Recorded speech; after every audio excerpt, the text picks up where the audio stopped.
Do you remember, Rook, when I mentioned another ceremony I must perform at the Memorial Gardens? The time has come. I was hoping you'd accompany me again. More grave lighting? No, this would be a more personal visit. Whenever you've time.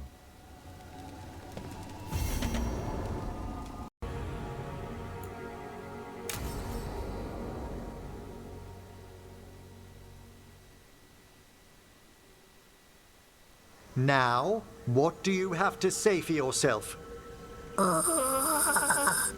Did I miss something? Since we're here to gather flowers for the dead, I thought I'd teach Manfred some plant names.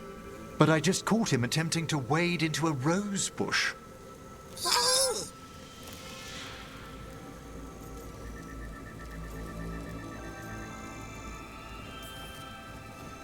Emmrich, how could you stay annoyed at that face? Skull.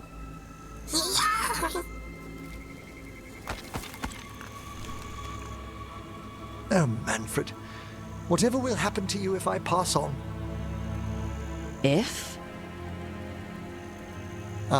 There's something I'd like to talk about. Do you know what a lich is, Rook? Doesn't ring a bell. A lich is a mage transformed into one of the undead while retaining their true, original consciousness. The idea fascinated me when I was younger. For years, I researched and experimented, spoke with spirits and mages. Then, eventually, I found them. Who? The Lich Lords of the Grand Necropolis. Necromancers before me who'd transformed themselves into true living dead.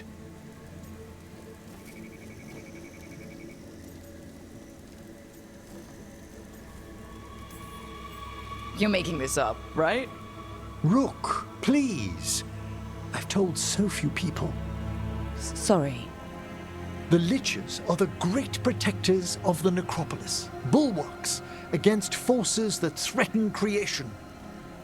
After years of tests and rituals, they granted me my desire, the right to attempt lichdom. Hold on.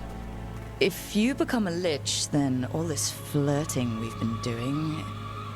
I should hate to lose your company while I'm still mortal. What would you being a lich be like? A vast leap. Flesh cast aside for bone, returned immortal for all time.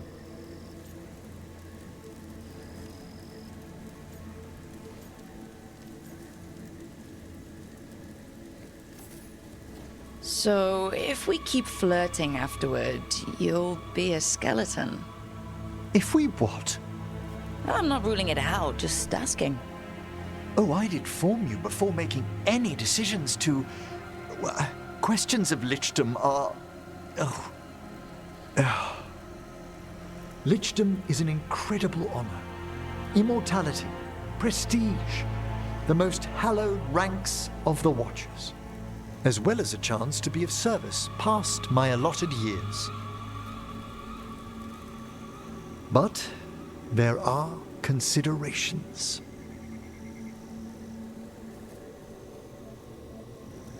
Come, we have flowers to gather for the dead. Okay, but I've got questions.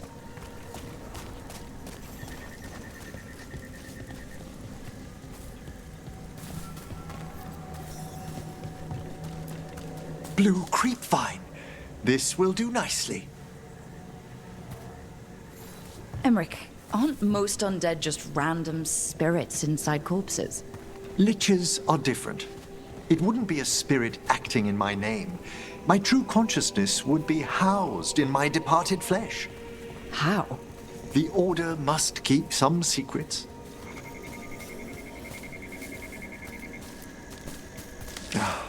Moon blossoms, famed in verse and song.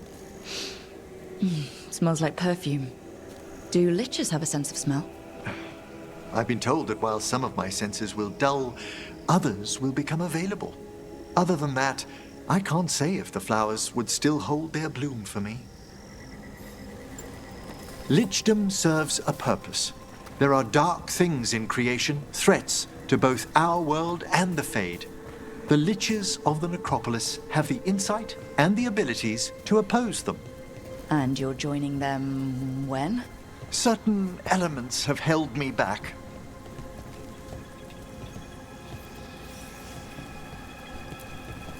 There's no ready instructions for lichdom. The steps must be discovered on one's own over years to be fully understood.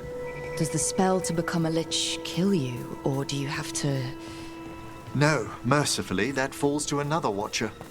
After my death, my soul will be drawn back into my body instead of moving on to whatever lies beyond.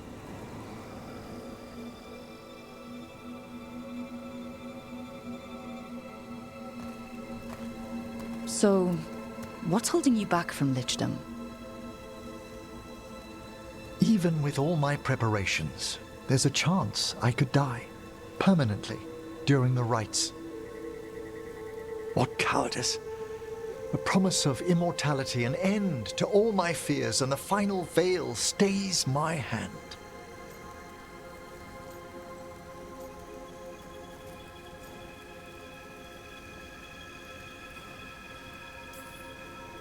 Emmrich, you've spent your life preparing for this and it could still fail?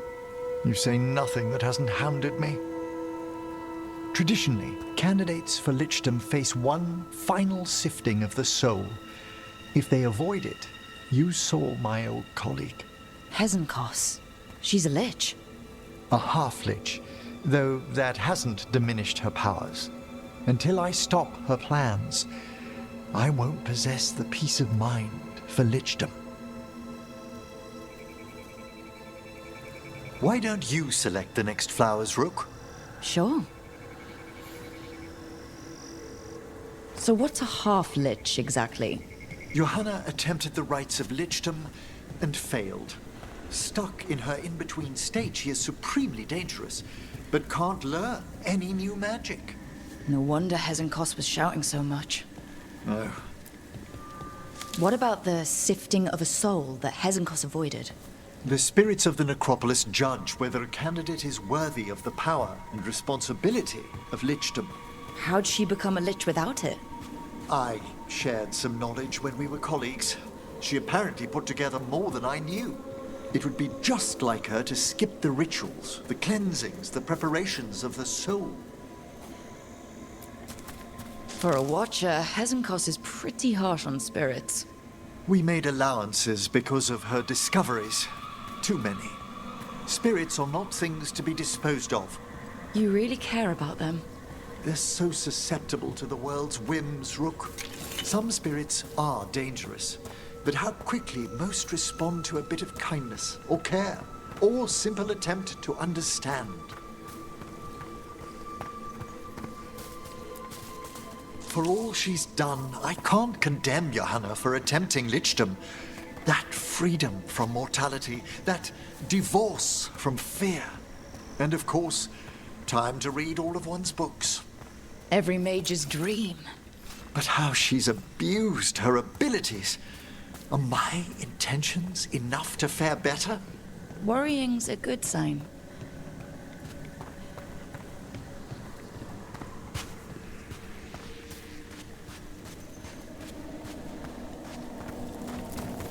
We have enough flowers.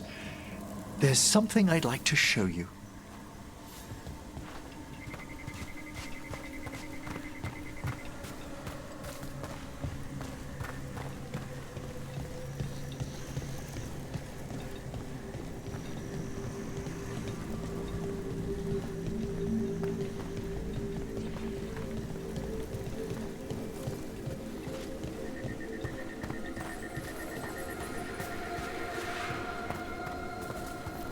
Here we are.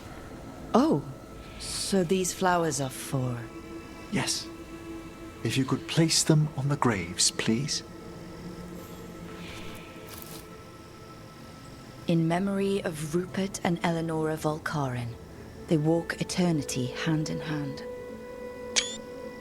After I became a watcher, I erected a proper shrine to my parents. When I come to talk, I like to think they listen. Well, don't be shy. Introduce yourself.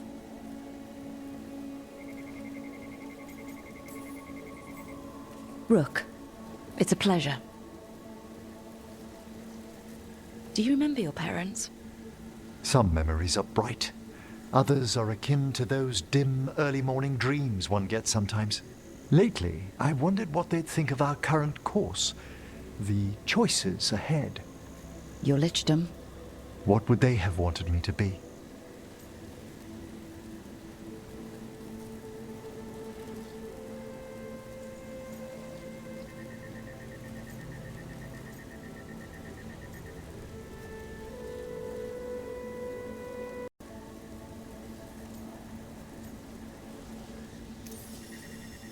I can tell you what I think they'd want you to be. What's that? Happy. You could always speak with your folks, couldn't you? My parents last saw me as a boy. By the time I mastered my corpse whispering, I was a man. If I woke them, there might be a flash of recognition, or... Besides, if I speak to too many other spirits, Manfred might grow jealous. Can't have that. He'd be impossible, I agree.